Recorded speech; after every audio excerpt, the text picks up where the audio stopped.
Hugo Motta na Câmara, Davi Alcolumbre no Senado. As duas casas legislativas que compõem o Congresso Nacional estão com caras novas na presidência. São duas figuras ligadas ao Centrão e que fazem um jogo duplo, barganhando cargos e verbas com o governo Lula, mas também fazendo constantes acenos à oposição bolsonarista. Hugo Motta foi eleito por 444 deputados federais, de um total de 513. Os votos vieram de 18 partidos diferentes. Ainda estamos aqui. Muito obrigado. Davi Alcolumbre recebeu os votos de 73 dos 81 senadores e se tornou o presidente do Senado mais bem votado em mais de 20 anos. É essencial respeitarmos o papel do judiciário em nosso sistema democrático. Com os novos presidentes já empossados, o destino dos antigos virou uma incógnita. A expectativa é que o Rodrigo Pacheco, ex-presidente do Senado, assuma um cargo no Ministério de Lula. Mas o que eu quero é que o Pacheco seja governador de Minas Gerais. É isso que eu quero. E o ex-todo-poderoso Arthur Lira ainda não tem um caminho definido. Quarta-feira, 5 de fevereiro de 2025.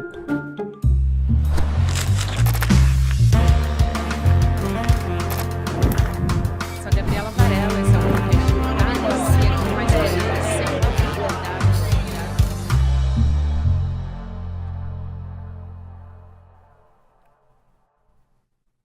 Olá, seja muito bem-vindo, seja muito bem-vinda. Eu sou a Gabriela Varela e esse é o Videocast em Detalhes. E aqui você já conhece, sempre com um convidado, uma convidada, a gente analisa uma temática, uma notícia importante do momento. A gente vai analisar um momento político importante em Brasília. Guilherme Amado vem aqui conversar com a gente, ele que é jornalista, nosso colunista no ICL Notícias e também tem uma coluna no site Platô BR. Amado, bem-vindo mais uma vez, seja muito bem-vindo. Bom dia, Gabi. Bom dia, comunidade do ICL. Sempre bom estar com vocês.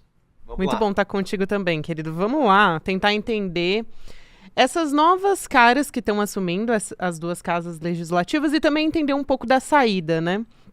Então, vamos por partes. São dois novos perfis, né? Eu queria começar pelo novo presidente da Câmara, o Hugo Motta, que a imprensa descreve com um perfil mais discreto, vamos dizer assim. Ele também é bastante jovem, vem de uma família de políticos também na Paraíba. Vamos lá, então, quem é o Hugo Motta? Se você puder traçar um perfil dele, o que a gente pode esperar? Conheci o Hugo Motta na CPI da Petrobras. O Eduardo Cunha colocou ele como presidente da CPI da Petrobras no primeiro mandato do Hugo Motta. Isso é um troço muito difícil, né? Deputado de primeiro mandato, presidir uma CPI, da importância da CPI da Petrobras, início da Lava Jato, estou falando de 2015, gente. A Lava Jato começa em março de 2014, ao longo das primeiras fases dela fica claro que tem um grande foco de corrupção na Petrobras, a oposição, naquela época, liderada pelo Aécio Neves, apresenta tenta criar CPIs no Congresso, conseguem criar essa CPI da Petrobras, que o Hugo Motta é designado presidente. E ele era um rapaz, falo rapaz porque ele é mais jovem que eu, ele é um rapaz que ele se colocou, desde que chegou, ele já soube ali, até por ser de família de político, mas não só, porque tem vários nepo babies da política que não são bem-sucedidos, não são talentosos como o Hugo Motta é. O Eduardo Cunha e o Hugo Motta tiveram um encontro de personalidades. Não porque essas personalidades sejam semelhantes. O Cunha e o Hugo Motta são diferentes de vários aspectos, mas um pouco complementares. Enquanto o Cunha é um cara mais agressivo na forma dele de articular, ele atropela, ele tem um approach mais incisivo, embora seja um grande articulador quando quer, aliás, sempre quer, só que quando os interesses é que são diferentes, quando é para articular uma coisa do interesse dele, ele faz tão bem quanto quando ele quer articular para um outro sentido. O Hugo Motta é gentil, o Hugo Motta é educado, o Hugo Motta é muito bom menino, assim, no sentido... Sabe aquele rapaz que toda mãe tem orgulho e fala assim, nossa, meu filho tem uma educação de ouro, menino de ouro, sabe? O Hugo Motta é um pouco esse menino de ouro. Só que isso o ajuda muito, porque todo mundo gosta dele, né? Assim, cara que nunca destrata ninguém, muito polido, por que você não vai gostar de uma pessoa dessa? O ajuda nesse sentido, porque também muitas pessoas podem achar que ele é bobo. Bom, não tem como ser bobo e sentar nessa cadeira, né? Ele é muito inteligente, ele é muito rápido, ele sabe jogar pôquer. Então, assim, eu já tive conversas com ele que eu tentei arrancar um olhar, um cheirinho de alguma coisa ali. Ele não dá. Ele não só ele não dá informação, se ele não quiser dar informação, como ele não passa para você nenhum vestígio de sinal sobre o que você está querendo saber, né? Bom, dito isso, a exemplo de vários da tropa de choque do Eduardo Cunha, ele ficou, a partir de 16, com a cassação do Eduardo, né? O Eduardo impeacha a Dilma, né? É o grande protagonista do impeachment da Dilma. Em 16, mas em 16 mesmo, no segundo semestre, o Eduardo Cunha é afastado, porque a Lava Jato chega até ele. O Rodrigo Janot liderou na PGR uma investigação muito sofisticada contra o Eduardo Cunha e conseguiu comprovar, levar provas aos autos, né? E a situação dele se complicou muito, ficou insustentável com aquela coisa do trust, né? Ele mentiu que ele tinha um trust, né? Que é um tipo de conta exterior, e ficou provado que ele tinha, e por isso, teve quebra de decoro, ele foi cassado. A tropa de choque do Eduardo se dilui. Rodrigo Maia era tropa de choque, sucede Eduardo Cunha.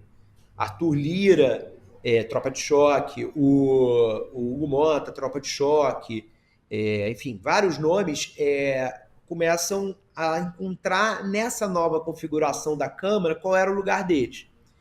Com o Rodrigo Maia, Hugo Mota, adivinha, teve uma boa relação, né? O Rodrigo Maia foi eleito, reeleito. Então ele não só sucedeu Eduardo Cunha, como ele se elegeu depois, num primeiro mandato para o qual ele foi eleito, e depois ele se reelegeu. O Eduardo Cunha teve 3 períodos como presidente da Câmara, né? No total ficou, salvo engano, 5 anos e pouquinho. O Hugo Mota teve uma ótima relação com o Rodrigo Maia. Arthur Lira, ele foi sócio da vitória do Arthur Lira, esteve ali com o Arthur Lira nos 4 anos, bravamente. E ele foi ficando parrudo. Então, ele no governo Bolsonaro, o que foi o Hugo Mota? Ele foi um articulador que você não dizia que ele era bolsonarista, você não dizia que ele era oposição, ele era centrão na veia. Ser centrão na veia, ali frutifica muito, né, Gabi? Nossa, sem dúvida. E acho que é isso que você falou, né? Tem muita habilidade por trás desse jogo político, não é à toa que ele se consagrou nessa posição, apoiado por todos os partidos, da base do governo ao PL do Bolsonaro também. Aí eu te pergunto sobre os projetos, né, que ele vai assumir a partir de agora. Ele fez algumas sinalizações já no discurso dele de posse. Então isso é muito importante. Tinham vários recados políticos ali, diferente do Davi Alcolumbre, que a gente vai falar daqui a pouco, que foi mais direto. O Hugo Mota, dá uma informação aqui que eu acho que não saiu ainda. O discurso do Hugo Mota foi escrito pelo Mário Rosa, que é um grande consultor de comunicação, muito próximo do Arthur Lira, atribui-se também ao Mário Rosa o primeiro e o segundo discurso da vitória do Arthur Lira. O Mário Rosa, ele está por trás de discursos de vários políticos ao longo da história recente do país, assim, na última década, certamente, mas talvez até nos últimos 20 anos. O Hugo Mota se dá muito bem com ele, e ele é o cara que está, junto com outros profissionais, claro, pensando nessa comunicação toda do Hugo Mota. O discurso do Hugo Mota, eu tenho algumas hipóteses para a coisa do Ulisses Guimarães, né? Porque ele falou muito de Ulisses Guimarães. Ele repetiu Ulisses, para falar de democracia, para falar do comprometimento dele com a democracia, terminou citando Ainda Estou Aqui, né? Levantou a Constituição, falou viva a democracia e tal. Sim. Para que isso? Vamos pensar aqui junto, né? Eu tenho algumas hipóteses. Eu acho que, primeiro de tudo, ele evoca Ulisses porque Ulisses tem o que ele não tem, que é cabelo branco e grandeza histórica. O Hugo Mota ainda não tem grandeza histórica e também não tem cabelo branco. Aliás, até outro dia, mau cabelo ele tinha. Ele fez implante e aquele cabelo que a gente vê hoje em dia é implantado. Ele teve uma calvície muito precoce. Bom, o Ulisses, eu acho que vem muito forte no discurso dele para mostrar, para passar a mensagem tipo, sou um menino, mas eu sou grande, eu quero ser grande, eu sei o tamanho dessa cadeira, eu sei a responsabilidade histórica que eu tenho. Eu acho que o objetivo de comunicação é esse. Sobre falar de democracia, né, que tem a ver também um pouco com evocar o Ulisses, eu acho que aí ele querendo aproveitar, ou o Mário Rosa querendo aproveitar, esse espírito do tempo, né? O governo Lula, o STF, então, portanto, o Executivo e o Supremo, o Executivo e o Judiciário, eles estão na linha da democracia. O Hugo Mota entra acenando para essa linha, dizendo o seguinte: eu quero a pacificação do país, eu quero jogar junto, eu quero ter harmonia de dos poderes, para o Brasil voltar, seguir nesse caminho. Voltar não, porque o Brasil já está no caminho da tranquilidade institucional, o Lula conseguiu fazer isso com o país, o Brasil seguir nesse caminho. É um aceno, portanto, ao Executivo e ao STF, mas é um aceno também aos deputados e aos senadores. Porque o que é democracia? Democracia também harmonia dos poderes, né? É cada um respeitar o seu limite, é o judiciário saber que o legislativo tem prerrogativas que o judiciário não pode usurpar. Então, o sentido dele falar de democracia ali é um pouco cada um ver sob o seu prisma. Para mim, democracia, se você perguntar assim, Guilherme, o que é democracia? Para mim, democracia é liberdade de imprensa, liberdade de expressão, primeira coisa. Sem liberdade de expressão, você não tem democracia. Para um deputado, talvez seja, não, olha, é o legislativo com as suas prerrogativas garantidas. Então, ele joga a carta da democracia que cada um entende como quer. Eu vejo essa carta ali também como uma forma dele dizer para os deputados, sem criar um confronto tão direto com o STF, olha, o que é nosso vai continuar sendo nosso, tá? É democracia. Eu não vou deixar o STF invadir as nossas prerrogativas. Porque tanto deputado quanto senadores têm duas queixas centrais em relação ao STF, né, Gabi? As emendas, que eles não acham que é o STF que tem que decidir como que eles usam as emendas. Eles dizem, nós legislamos dessa maneira, o STF não tem que se meter no que nós legislamos. Depois eu digo o que o STF diz sobre cada coisa. E o outro ponto é que eles dizem o seguinte, olha, não dá para o STF ficar legislando, né? Essas decisões em que avança, além de interpretar a Constituição, diz como tem que ser aquela questão tem que ser resolvida, né? Então, na questão das drogas, o STF chegou a indicar no detalhe como é que essa regra, essa lei ia ser cumprida. Então, o STF entende que na questão das emendas e na questão para ficar no exemplo que eu peguei, das drogas, havia descumprimentos constitucionais. Há, na forma que as emendas hoje em dia são usadas pelo Congresso, são executadas, existe ali violações a preceitos, né, a princípios constitucionais, da transparência, em alguns momentos, eventualmente, até da moralidade, enfim. E nas drogas a mesma coisa, dos direitos da pessoa humana e por aí vai. Então é isso, eu acho que ele fala de democracia para usar a democracia para dizer para várias pessoas o que elas querem ouvir. Agora vamos lembrar que discurso é uma coisa, prática é outra, né, Gabi? Isso é muito importante a gente lembrar. Não necessariamente vai ser dessa maneira.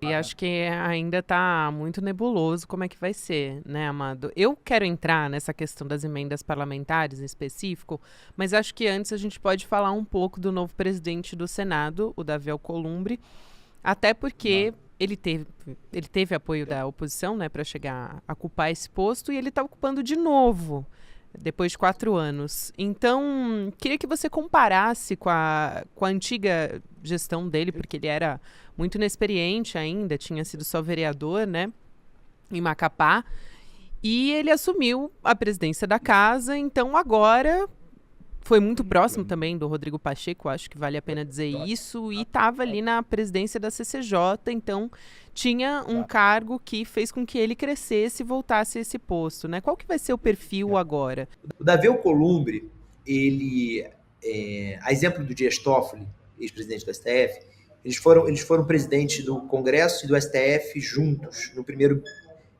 boa parte do primeiro biênio do Bolsonaro, né? O Toffoli foi presidente do STF de outubro acho que de outubro a novembro de 2018 a setembro, outubro de 2020. E o Davi Alcolumbre foi 19 e 20 presidente do Congresso. Os dois são muitas vezes apontados como pessoas que se aliaram ao Bolsonaro durante o governo dele. Isso é falso. Eles se aliaram parcialmente ao Bolsonaro, nas agendas que lhes interessavam. O Davi Alcolumbre é um dos pais do orçamento secreto, junto com o Bolsonaro, junto com o general Ramos, né, o Luiz Eduardo Ramos, que está sumido aí, junto com o Arthur Lira, né, depois que o Rodrigo Maia sai.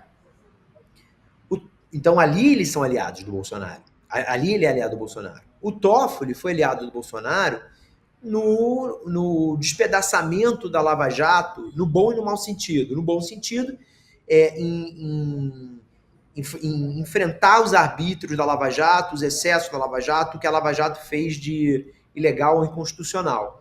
Mas no mau sentido, no que a Lava Jato fazia de bom. Porque a Lava Jato também tinha coisas boas. Existiam setores no Lava Jato que enfrentavam corrupção realmente, não faziam política, como o Deltan Dallagnol. E aí, nesse momento, o Toffoli foi aliado do Bolsonaro. Voltando ao Davi, ele no governo Bolsonaro, ele jogou como ele vai jogar agora, gente. Não tem diferença. Eu entrevistei no final de semana o senador Rogério Carvalho, que elogiou muito o Davi e acha que com o Davi também vai ser melhor, como todos eles estão elogiando publicamente. Privadamente, alguns têm preocupação. E aí o senador Rogério Carvalho, do PT do Sergipe, ele falou assim... aí eu perguntei para ele, olha, o que muda na essência, realmente? Porque o que o Davi vai fazer sob Lula que ele não fez sob o Bolsonaro? Porque o Davi brecou tentativas de ruptura institucional do Bolsonaro. Isso no meu livro Sem Máscara eu conto. Quando o Bolsonaro flerta em não respeitar a decisão do STF de não empossar o Ramagem, o Bolsonaro cogita realmente ignorar a decisão do STF, do Alexandre de Moraes, e dar posse ao Ramagem, o que seria uma ruptura institucional. Seria um golpe de Estado. O início de um golpe de Estado, pelo menos.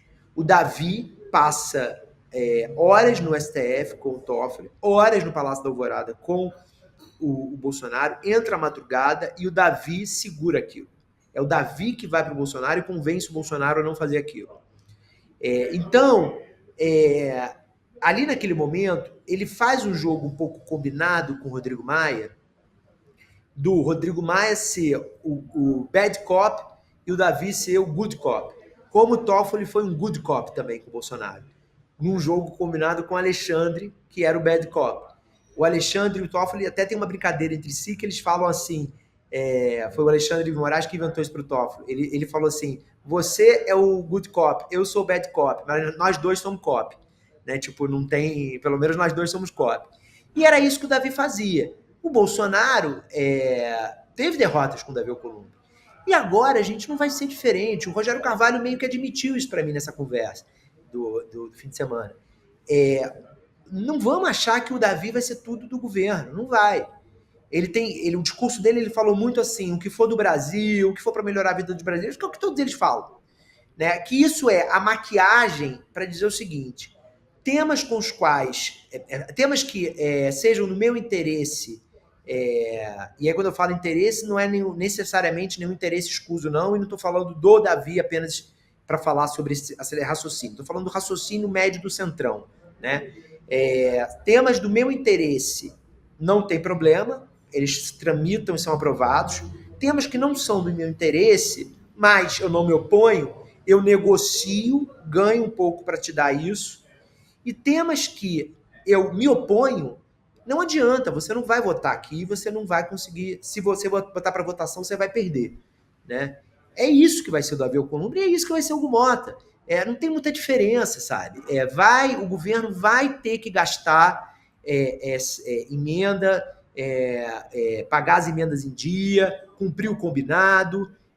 Então, depois que o Dino e o STF criarem as novas regras, tão claras, na verdade, né? Depois que o Congresso cumprir as regras do STF, e esse novo momento das emendas tiver que ser adotado pelo Executivo e pelo Legislativo, o Executivo não vai poder brincar com isso. Se brincar, vai ter problema de novo, como teve com o Arthur Lira. Eu acho que vale a pena a gente entrar agora em um pouco do legado que fica, né? Você falou sobre essa questão das emendas, eu acho super importante porque hoje, basicamente, o que a gente tem é um governo, a bancada do governo é minoritária, então consegue aprovar suas pautas, né, aprovar os projetos, distribuindo essas emendas, assim. Não tem tido muita saída. Então, qual é o saldo que fica, né, dessas presidências? Se isso vai permanecer sem transparência, sem rastreabilidade? E também sobre os postos, que é a grande questão. Acho que o Arthur Lira, ele sai mais atirando no governo do que qualquer outra coisa. O próprio presidente do PP, o Ciro Nogueira, falou publicamente que não queria Arthur Lira assumindo uma cadeira de ministério. E o Rodrigo Pacheco também tem uma grande possibilidade de assumir um cargo no governo agora, né?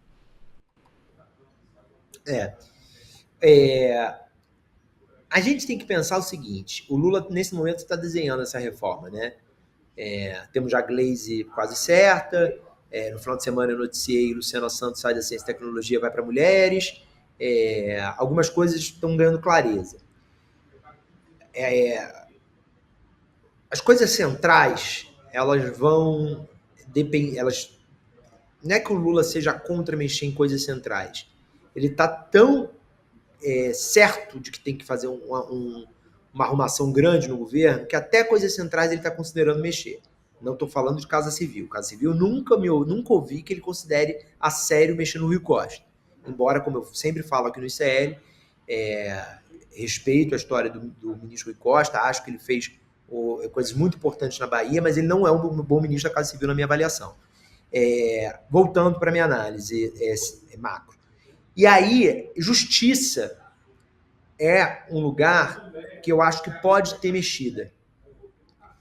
E é um lugar que talvez seja um destino do Rodrigo Pacheco. Talvez. Porque o Ministério da Justiça, ele é um falso presente para o Rodrigo Pacheco, na minha visão, na minha humilde visão. Mas acho que o Rodrigo Pacheco deve alcançar isso também. Porque é o seguinte, tudo bem, o Rodrigo Pacheco vem do mundo do direito, é advogado, beleza. Ele quer ser governador de Minas Gerais, tudo bem. Qual é hoje a maior reclamação, né, Gabi, do país, do cidadão no país? É a segurança pública. É uma das maiores, né? Talvez ali com mais do que uma questão circunstancial, como é agora a alta dos alimentos, a inflação, mas um problema de longo prazo, assim, né? Digamos, a gente teve a estabilidade econômica nos anos 90, saímos das condições degradantes de miséria e de fome nos anos 2000 com Lula. Talvez a gente se tornar um país seguro, né, seja um grande passo que a gente tem que dar, né, como educação também, enfim, e saúde.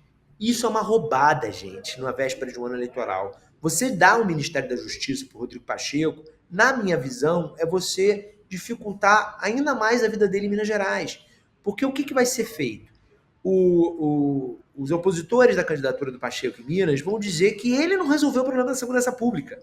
Mesmo que ele entre em fevereiro de 2025, em outubro de 2026, ele vai ser cobrado pela situação de insegurança do país, pelos roubos de celular em Belo Horizonte, pela qualquer coisa de insegurança. Então, ali é um lugar meio que para alguém que tem o objetivo de ir para um cargo majoritário, eu acho meio presente de grego. E você tinha perguntado de um outro nome além do Pacheco. Qual foi, Gabi? Perguntei do Pacheco e do próprio Arthur Lira, né? O Arthur Lira assumindo eventualmente o ministério, mas o Ciro Nogueira não quer. Ele também saiu dizendo que a situação do governo é de náufrago, então não me parece, assim... Eu imagino, né, a situação também para um governo colocar uma pessoa como Arthur Lira, que protagonizou tantos embates públicos assim, em algum ministério importante. Também não é uma situação nada fácil, né? O Arthur Lira é isso, né? Fica tão ostensiva a diferença dele para o Gumota em momentos como esse. Ele está saindo da presidência da Câmara, o café dele não é que esfriou, ele não tem mais café na xícara. Aquela cena foi muito emblemática, ele ali embaixo vendo o Gumota discursar. Você vê que o rosto dele é até um rosto impactado, né? Eu fiquei pensando o que estava passando na cabeça do Arthur Lira naquela cena. É um pouco assim, cacete, eu não tô mais lá. Eu acho que é um pouco que estava um pouco na cabeça dele. E mesmo assim perguntam para ele do governo que pode hospedar ele, pode dar um ministério a ele, um ministério para uma pessoa sob quem há suspeitas, né, até de corrupção. Vamos lembrar que o Arthur Lira só não foi investigado no STF por uma questão processual, em que o Gilmar Mendes viu uma nulidade e anulou as investigações do inquérito da robótica, mas havia ali indícios fortes para investigar o Arthur Lira.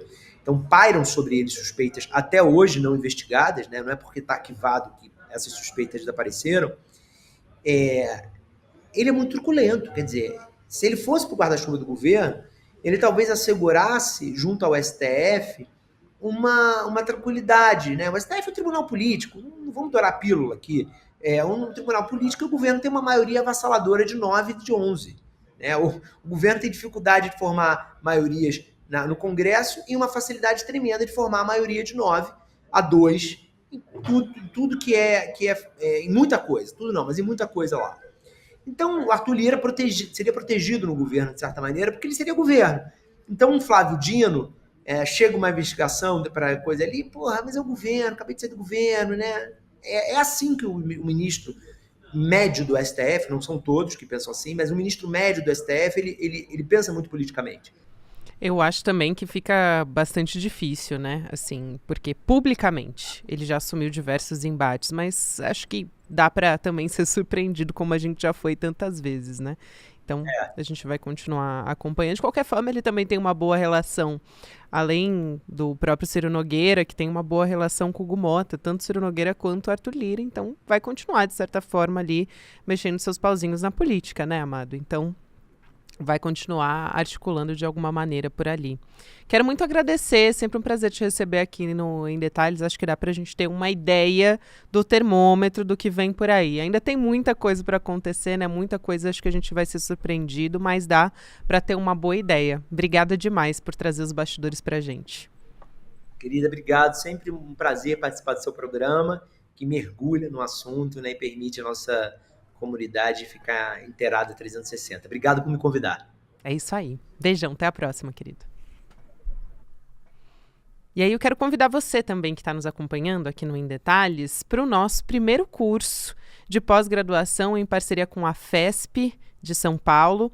Tá para começar a primeira aula, a gente vai celebrar junto com você e transmitir de forma gratuita. É isso mesmo, a nossa aula inaugural vai ser aberta para todo mundo. O nosso querido professor Gessé Souza e também o professor Renato Janine Ribeiro, eles são professores da nossa pós e eles prepararam uma aula magna. A vingança dos humilhados, entenda como as elites do país condenaram os mais pobres à autodestruição. Essa é a nossa aula inaugural, né, um debate super importante sobre o que aconteceu aqui no Brasil nos últimos anos com a ascensão da extrema-direita e que vai iniciar com tudo os nossos trabalhos. O nosso curso é o Repensando o Brasil, Sociedade, Política e História. A pós aqui do ICL, eu acho importante você saber, é uma pós que é reconhecida pelo MEC, é no formato EAD, então você pode acompanhar em qualquer lugar do Brasil e do mundo também. A gente já tem mais de 3.000 alunos e alunas e fica o convite para você participar e vir nessa junto com a gente. Vai ser no dia 13 de fevereiro, ao vivo, essa aula magna, 8 horas da noite, e você vai ter condições especiais também para fazer a sua matrícula. Então, acesse em detalhesicl.com.br para garantir a sua vaga e acompanhar ao vivo a nossa aula. Agora sim, obrigada a você que me acompanhou até aqui. Agora tem Mercado e Investimentos, na sequência Rolê ICL e a gente está nas plataformas de áudio também, todos os dias, de segunda a sexta-feira. Tchau, tchau. Meus amigos, meu nome é Gessé Souza, E eu estou aqui para convidar vocês a assistirem a aula magna que eu vou dar, juntamente com o professor Renato Janine Ribeiro, A Vingança dos Humilhados. Como as elites brasileiras condenaram os mais pobres à autodestruição. Essa aula vai ser dada no dia 13 de fevereiro, uma quinta-feira, a partir das 20 horas em todos os canais do ICL. E essa é a última chamada para que você possa participar da primeira turma da pós-graduação do ICL, que já é histórica.